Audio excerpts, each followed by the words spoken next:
So എല്ലാവർക്കും അപ്പം Blasters fire എന്ന് പറഞ്ഞ ഈ ഒരു ചാനലിലേക്ക് എല്ലാവർക്കും സ്വാഗതം. സോ ഇന്ന് നമ്മൾ ചെക്ക് ചെയ്യാൻ പോകുന്ന കാര്യം നിങ്ങൾക്കറിയാം, ഞാൻ കുറേ കാലത്തിൽ വീഡിയോ ഇട്ടിട്ടില്ലായിരുന്നു. ചില കാരണത്താൽ എനിക്ക് വീഡിയോ ഇടാൻ കഴിഞ്ഞിട്ടില്ലായിരുന്നു. ഞാനിന്നിപ്പോൾ വീഡിയോ ഇടുകയാണ്.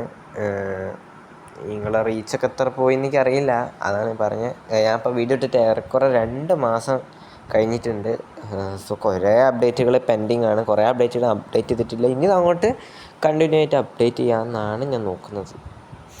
ഓക്കെ, നമുക്ക് അപ്ഡേറ്റ്സിലേക്ക് നോക്കുമ്പം നമുക്കെല്ലാവർക്കും അറിയാവുന്ന പോലെ തന്നെ നമ്മുടെ ISLൻ്റെ കാര്യത്തിൽ ചെറിയൊരു പ്രശ്നം നടക്കുന്നുണ്ട്. അതായത് AFFും FSDLും തമ്മിലുള്ള ആ ഒരു എന്താ പറയുക, ആ ഒരു കരാറ് അവിടെ തീരുന്നതുകൊണ്ട് തന്നെ ISL ഈ സീസൺ കിക്ക് ഓഫ് ചെയ്യുമോ എന്നുള്ളത്, അല്ലെങ്കിൽ ISL ഈ സീസൺ ഉണ്ടാകുമോ എന്നുള്ളത് ഒരു ഡൗട്ടാണ്.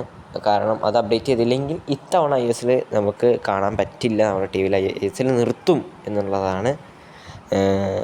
പക്ഷേ നമ്മൾക്കറിയാം, ഈ ഒരു AFF നടത്തേണ്ട ടൂർണമെൻറ്റുകളൊക്കെ പേരിട്ട് ഐ ലീഗ് അടക്കം ഇട്ട്. പക്ഷേ നമ്മൾ FSDLന് കീഴിലാണ് ISL ഉള്ളത്. സോ ISLൻ്റെ അവരുടെ ഫുട്ബോൾ കലണ്ടറിൽ ISL ഇല്ല എന്നുള്ളതാണ് ഒന്നാമത്തെ കാര്യം. പക്ഷേ ISL ഉണ്ടാകും എന്ന് തന്നെയാണ് എല്ലാവരും വിചാരിക്കുന്നത്. നമുക്കിനി പറയാൻ പറ്റില്ല.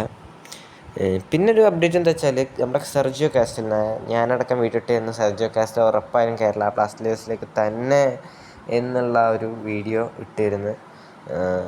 എന്നാൽ പറയാൻ പറ്റുന്നല്ല, അദ്ദേഹം ഇപ്പം മറ്റൊരു ക്ലബ്ബ് ജോയിൻ ചെയ്തിരിക്കുകയാണ്. പേര് ഞങ്ങളുടെ ഏതൊരു സ്പാനിഷ് ക്ലബ്ബാണെന്ന് തോന്നുന്നു. അവിടെ ജോയിൻ ചെയ്ത് കഴിഞ്ഞു. കേരള ബ്ലാസ്റ്റേഴ്സിലേക്കില്ല. പിന്നെ മൂന്നാമത്തെ ഒരു അപ്ഡേറ്റ് എന്ന് വെച്ചാൽ, കേരള ബ്ലാസ്റ്റേഴ്സ് ഇത്തവണ ഡ്യൂറൻ കപ്പ് കളിക്കാൻ പോകുന്നതല്ല. അതിന് കൃത്യമായിട്ട് കാരണം എനിക്കല്ല. അങ്ങനെ കാരണം കിട്ടുന്ന വർഷം ഞാൻ വീഡിയോ ഇടാം. അതിന് റൂമറാണോ അതോ കാര്യമായിട്ടുണ്ടോ നമുക്കറിയില്ല. പിന്നെ വേറൊരു കാര്യം വെച്ചാൽ, നമ്മുടെ മിലോസ് ഡ്രിൻസിച്ച് ഇല്ലേ, അദ്ദേഹം നമ്മുടെ വേറെ മറ്റൊരു ക്ലബ്ബുമായി ജോയിൻ ചെയ്തിട്ടുണ്ട്. അദ്ദേഹം ടീം വിട്ട് കഴിഞ്ഞ് ജോയിൻ ചെയ്തു. അതുപോലെ തന്നെ നമ്മുടെ പെപ്ര ടീം വിട്ടിട്ടുണ്ട് കഴിഞ്ഞ ദിവസങ്ങളായിട്ട്.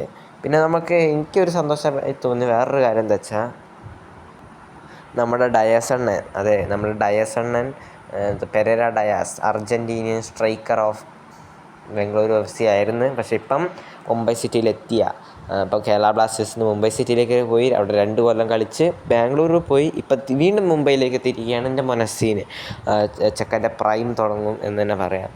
പെരേര ഡയാസിന് കഴിഞ്ഞ സീസൺ കാര്യമായിട്ടൊന്നും ചെയ്യാൻ പറ്റിയെന്നുള്ളത് സത്യമാണ്.